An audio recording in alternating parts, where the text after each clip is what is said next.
Bapak dan Ibu peserta acara ini. Tidak ada niatan menggurui Bapak Ibu sekalian, akan tetapi jika dirasa baik dan perlu oleh Bapak Ibu, dipersilakan dipakai dan dimanfaatkan serta dikembangkan.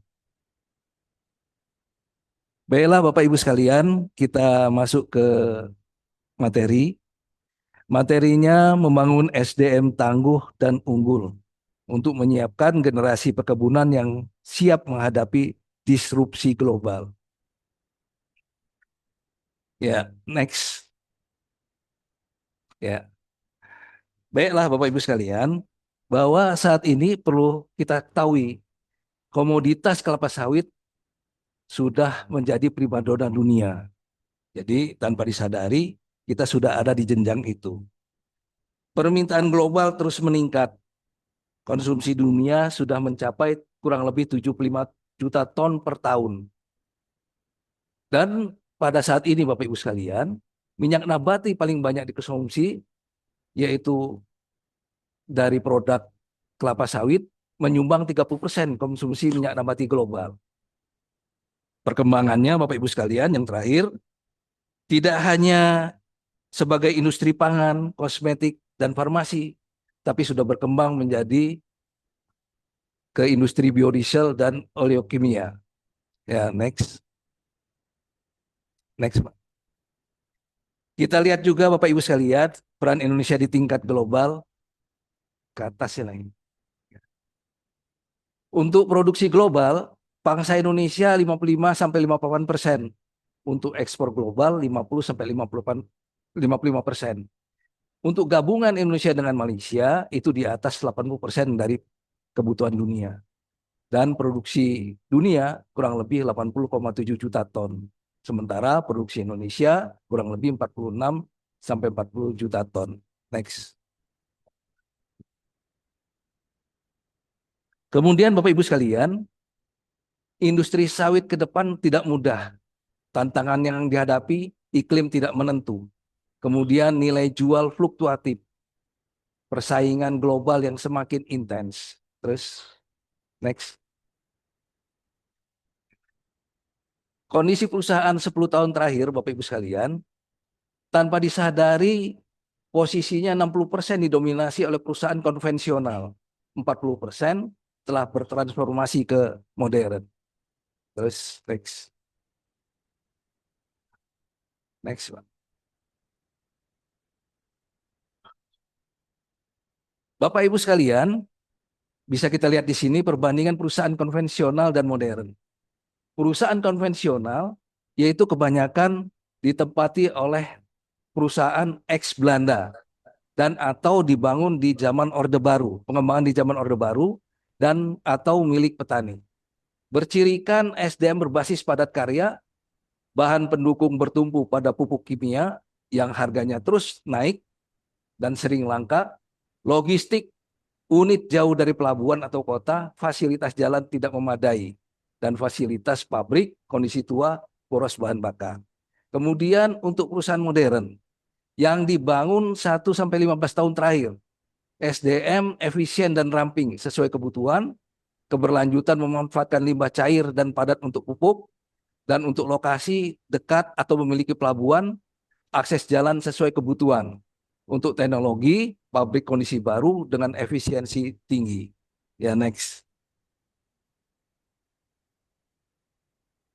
Next, Pak. Ya.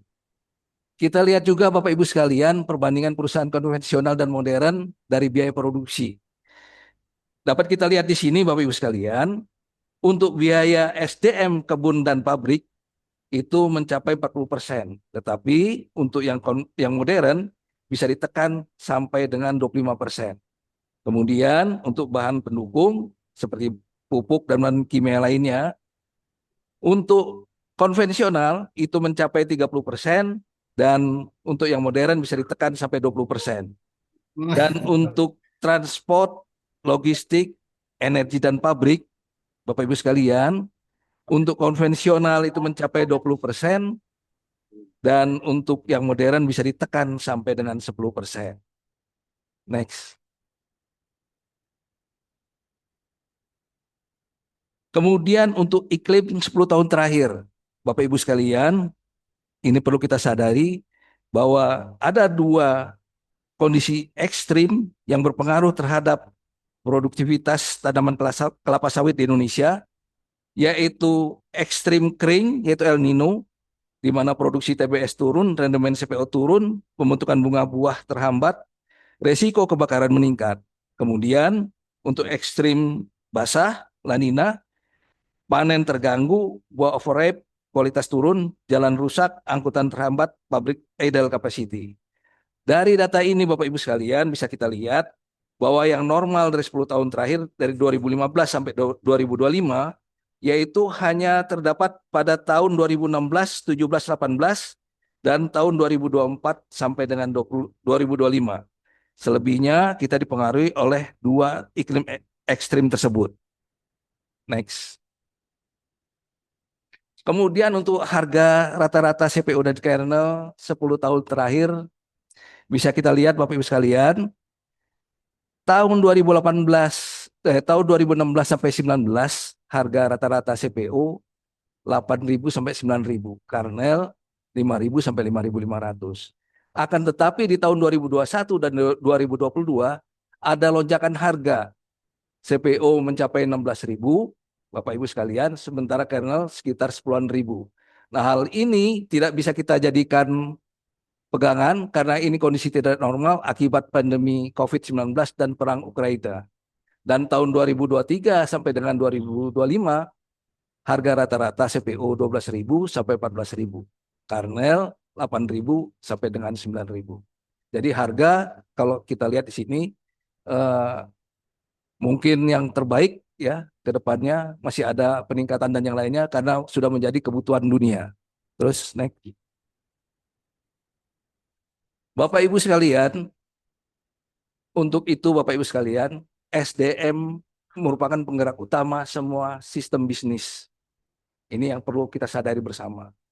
SDM berkualitas, arah perusahaan jelas, bekerja lebih cepat dan tepat, mengurangi kesalahan kerja, biaya operasional kecil, standar mutu terjaga, layanan pelanggan puas, kepercayaan pasar meningkat, inovatif, cepat adaptasi, bersaing di pasar global. Kemudian untuk SDM yang rendah, organisasi menjadi kacau, terjadi pemborosan, sering terjadi kesalahan produk, target tidak tercapai, terjadi komplain pelanggan, reputasi bisnis menurun, perusahaan sulit berkembang, sistem kerja tertinggal zaman, dan kalah bersaing walau modal atau fasilitas baik. Next. Bapak Ibu sekalian, dari data-data di atas bisa kita tarik satu garis kesimpulan bahwa kelapa sawit telah menjadi komoditas unggulan. Indonesia menguasai pasar ekspor dunia dan mempengaruhi harga dan kebijakan. Kemudian kondisi perusahaan di Indonesia, 60% perusahaan konvensional masih menghadapi biaya tinggi dan tantangan efisiensi. Sementara 40% perusahaan modern lebih efisiensi dan kompetitif. Untuk itu, Bapak Ibu sekalian, untuk bisa meraih kesempatan, dibutuhkan peran SDM tangguh dan unggul dalam mengelola komoditas sawit ke depan. Next. Bapak Ibu sekalian, SDM tangguh dan unggul itu seperti apa? SDM yang memiliki keterampilan, pengetahuan, dan sikap mental. Untuk pembentukannya dilakukan bertahap, berkelanjutan, dan terintegrasi. Next. Kemudian untuk SDM tangguh dan unggul, perlu menjadi catatan kita bukan terlahir, akan tetapi merupakan hasil bentukan.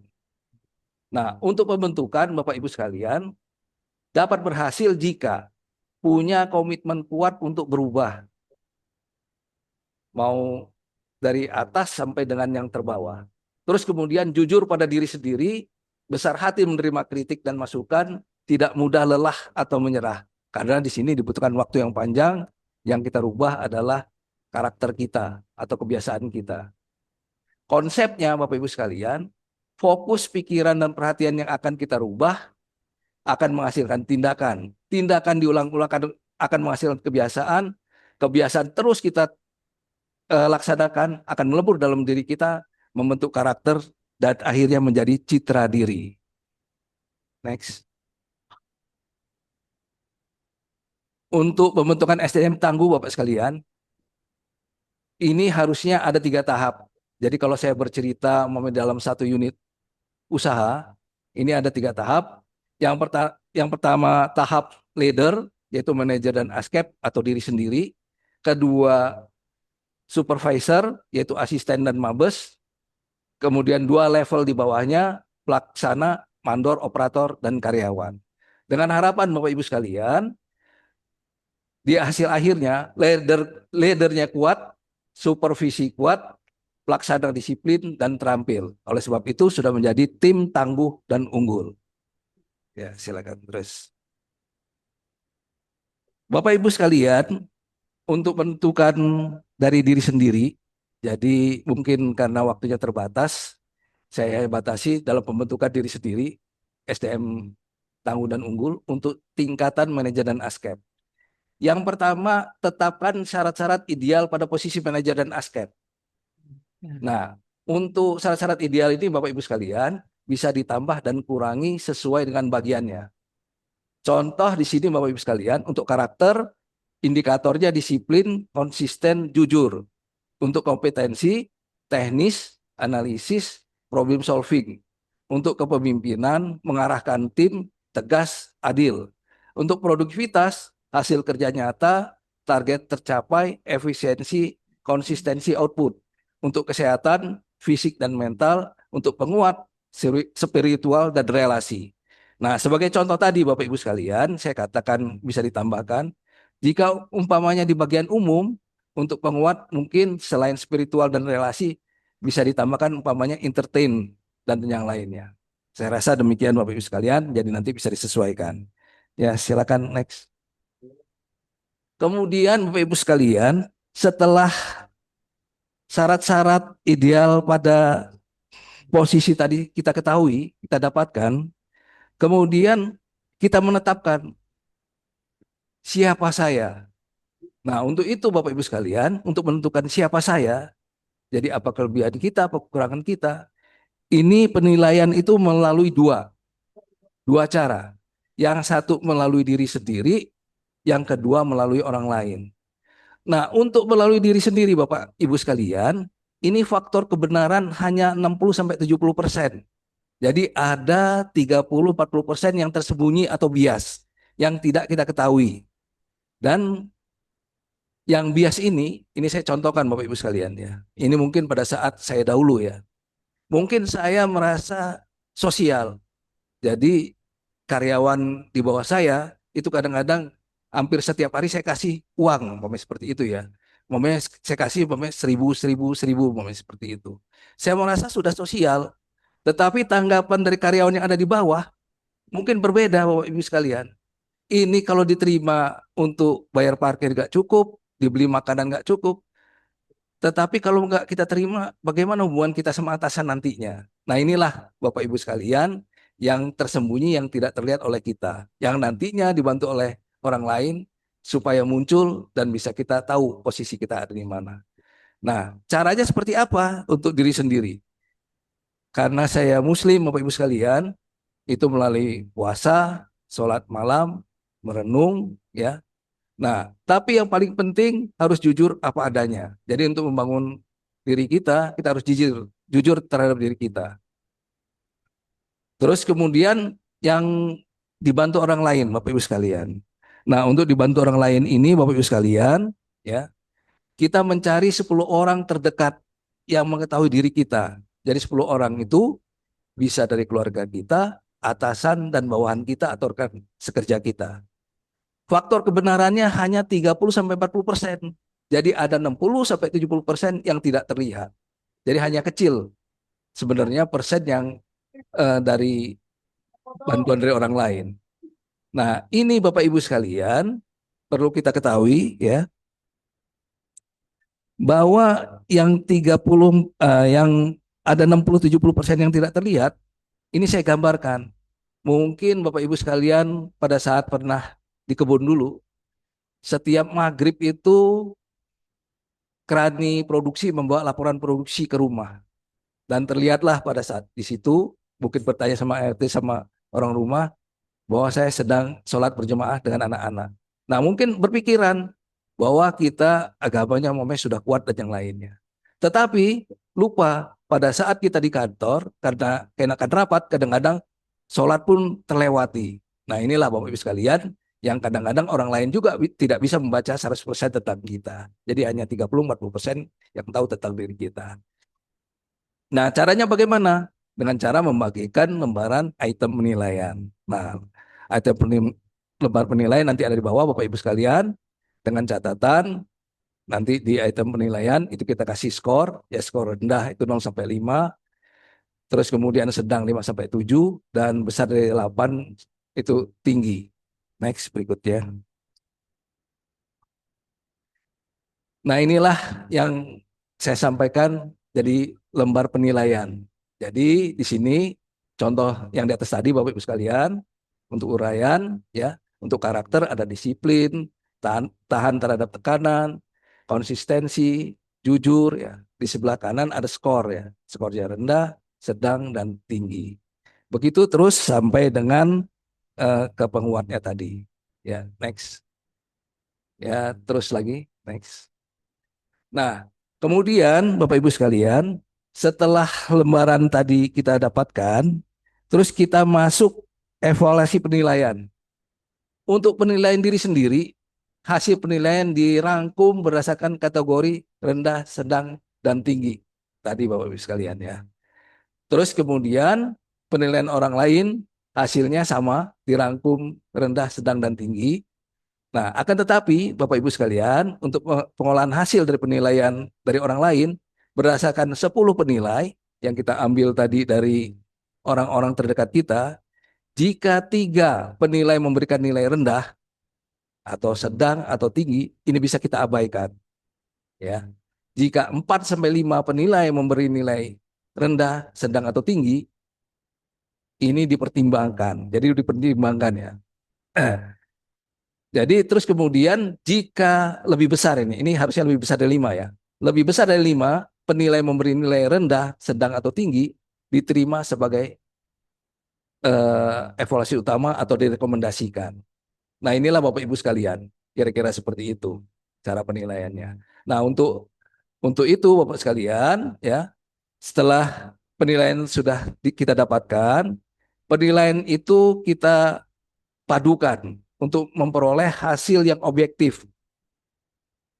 Untuk itu Bapak Ibu sekalian, di sini kita membuat metrik untuk memadukan hasil. Ini kuncinya ada di sini ya. Jadi ada nilai diri sendiri, ada orang lain. Contohnya begini Bapak Ibu sekalian. Kalau diri sendiri menilai rendah dan orang lain menilai rendah, ini tidak layak kita masukkan.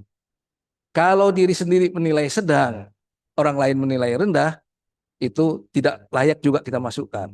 Tetapi kalau diri sendiri menilai tinggi dan orang lain menilai rendah, itu dipertimbangkan. Nah, kenapa dipertimbangkan Bapak Ibu sekalian? Itulah tadi yang saya ceritakan tadi. Jadi apa namanya? Kita merasa sosial dan yang lainnya gitu. Sama umpamanya yang datang ke rumah mengantar laporan produksi. Nah, adanya di angka abu-abu ini, kira-kira seperti itu. Nah, ini Bapak Ibu sekalian, kita masukkan semua nanti ke dalam lembaran penilaian. Ya, next, lanjut. Nah, inilah Bapak Ibu sekalian, program perbaikan.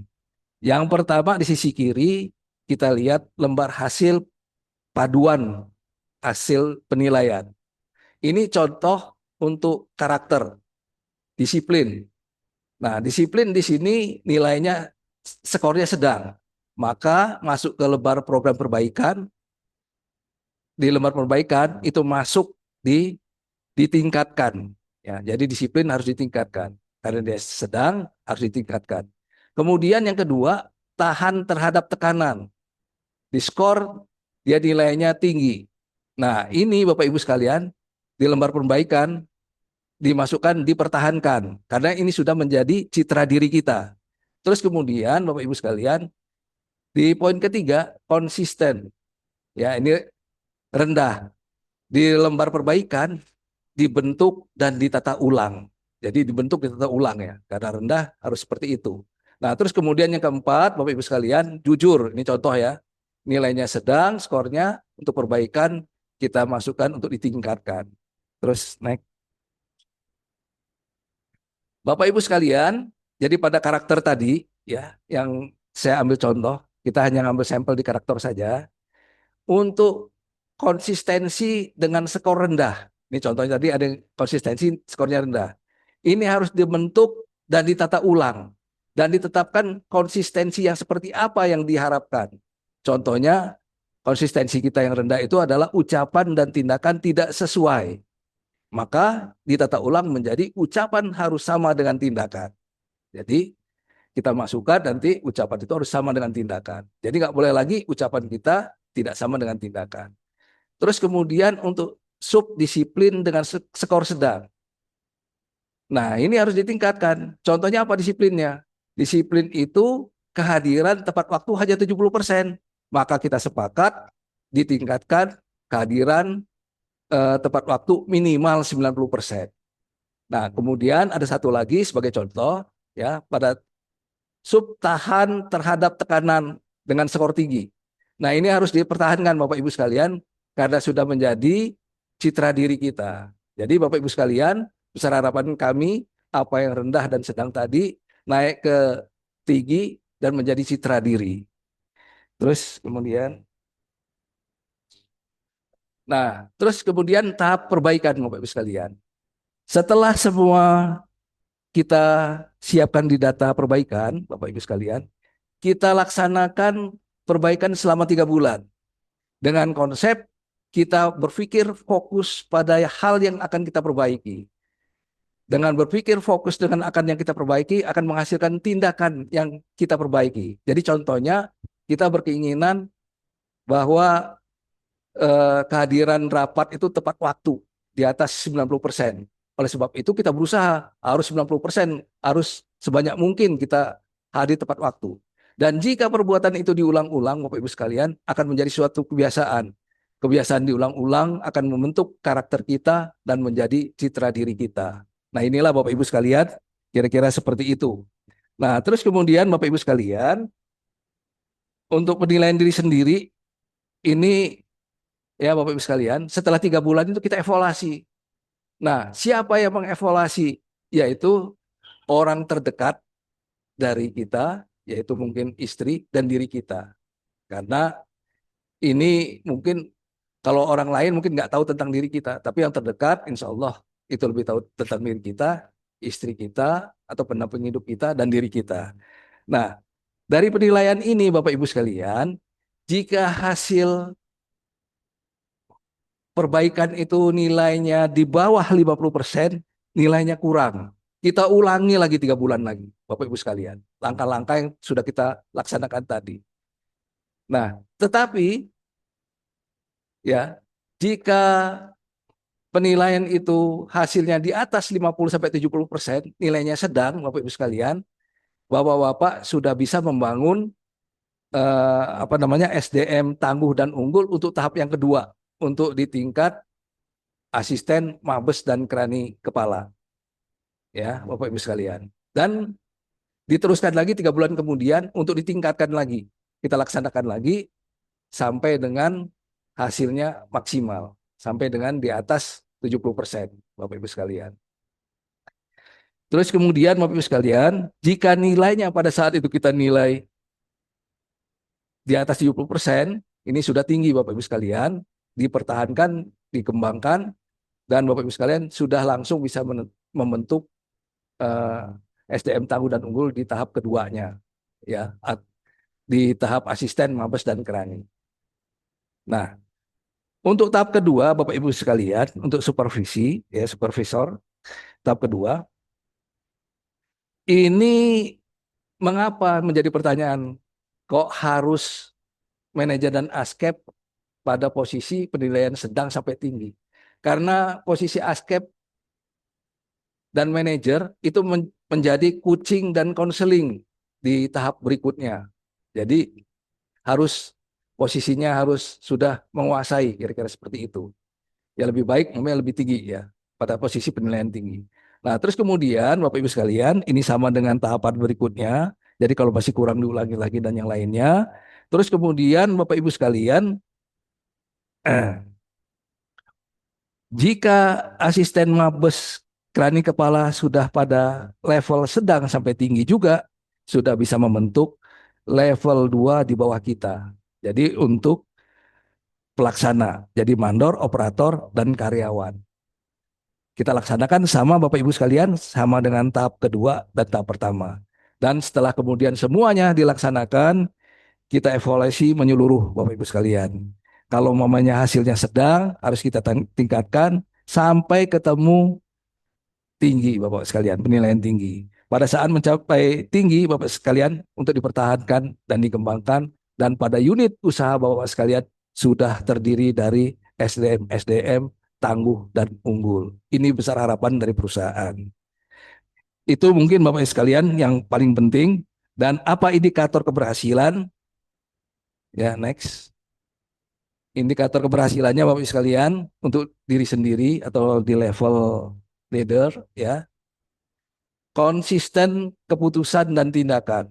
Target tercapai stabil, tidak mudah goyah dalam tekanan. Kemudian untuk supervisor, untuk asisten mabes dan keren kepala, mampu bekerja tanpa diawasi, mampu menyelesaikan masalah di lapangan, tim tertib dan produktif. Next. Dan untuk pelaksana, Bapak Ibu sekalian, untuk mandor dan operator karyawan, disiplin tinggi, produktivitas meningkat, kesalahan kerja menurun. Nah, itulah Bapak-Bapak sekalian, besar harapan saya.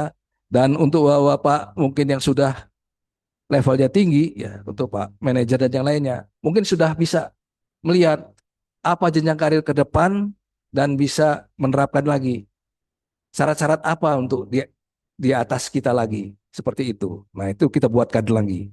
Nah, itulah Bapak Ibu sekalian. Jadi sangat dibutuhkan perubahan dari kita, Bapak Ibu sekalian, mulai dari diri sendiri dan mulai hari ini harus diyakinkan kepada diri kita, karena dunia tidak menunggu orang yang lambat. Jadi lambat tertinggal atau dimakan masa.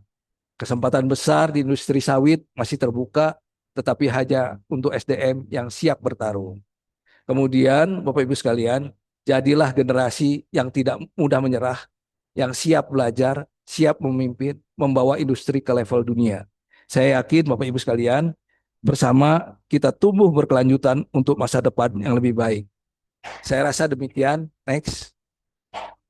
Bapak Ibu sekalian, mungkin nanti ada ditanya jawab. Saya ucapkan terima kasih, dan kepada Bapak dan Ibu sekalian, selamat berjuang, dan jika ini bermanfaat, silakan diambil, ditularkan, dan ditumbuh kembangkan.